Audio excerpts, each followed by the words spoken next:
Okay, I'm allowed to say this now. It's 10:35 a.m., June 19th, 2025. MedStar Hospital is missing staff as well. And right now, as I film, they're loading me up with chemical weapons, toxic, lethal gas. So I don't know how long I can do this. I'm so fucking tired of being poisoned here.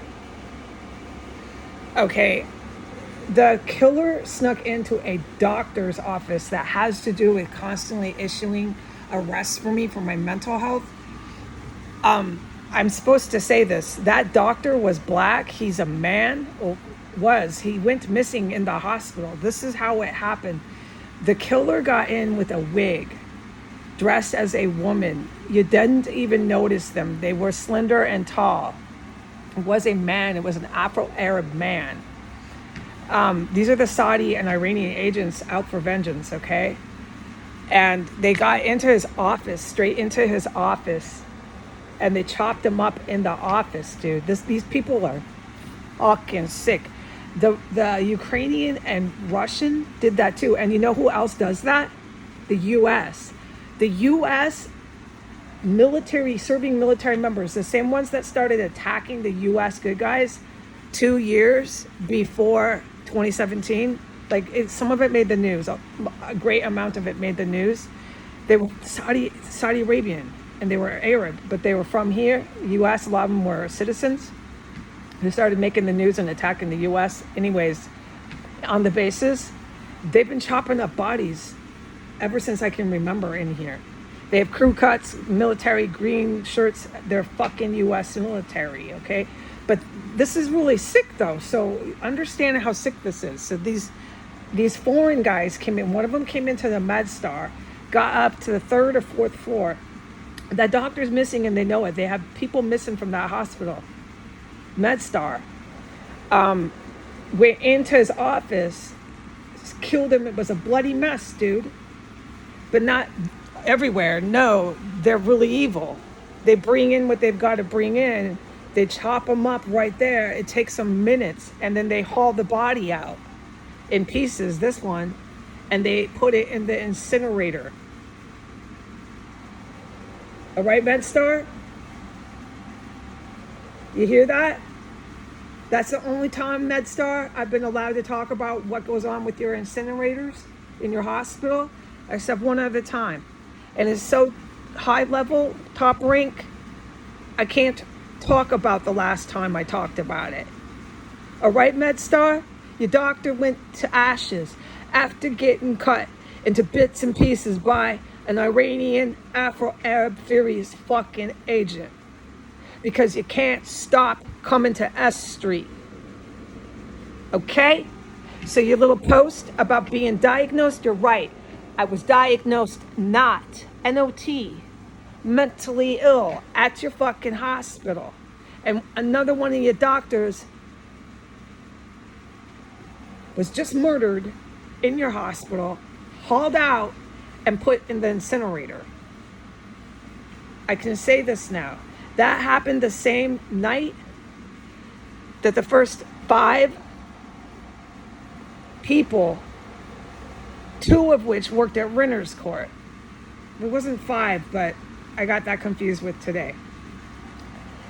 The first day where they got to the hookers first, then they went to that female pimp, then they went to the army guys,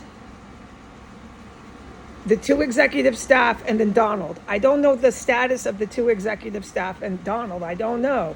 But that's how they do it. That was the op.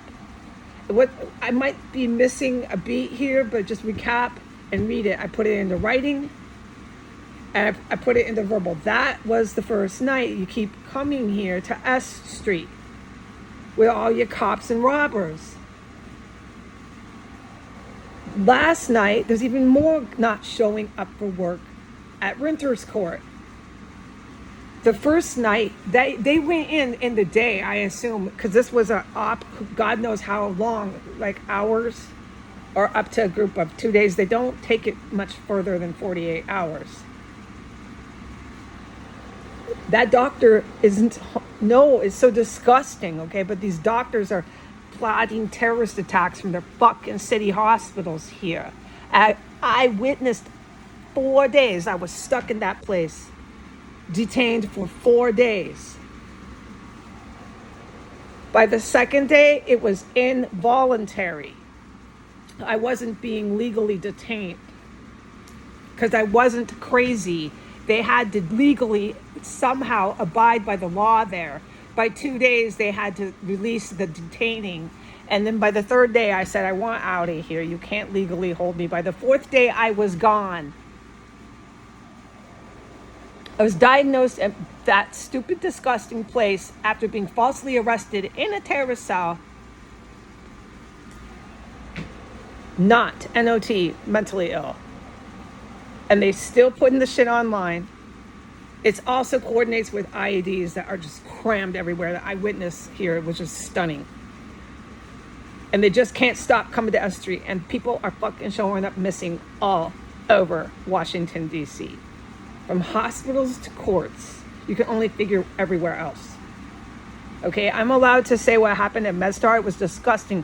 The dude cut him up while he's still wearing his wig. There's a reason for that. These people aren't fucking that deranged. They're very deranged, but they're not like out in La La Land, like the two that I had to fucking survive in this house that were cannibalizing, William Murray and Gwendolyn Ball, were so horrifying.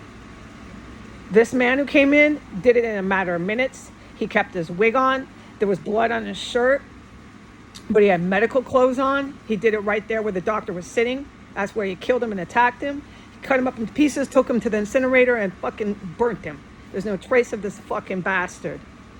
Okay? So you can keep doing your terrorist attacks from your hospitals and your courts and your federal and government city properties all you like. It's going to be worse than these terrorists coming in and murdering you right there in your offices, all right? Now I have to plug my fucking goddamn ear to hold a train of thought here. I've had enough living here. I've had enough with the terrorist plots. I've had enough with the army guys. I've had enough losing my hair. I've had enough plugging my ear. I've had enough.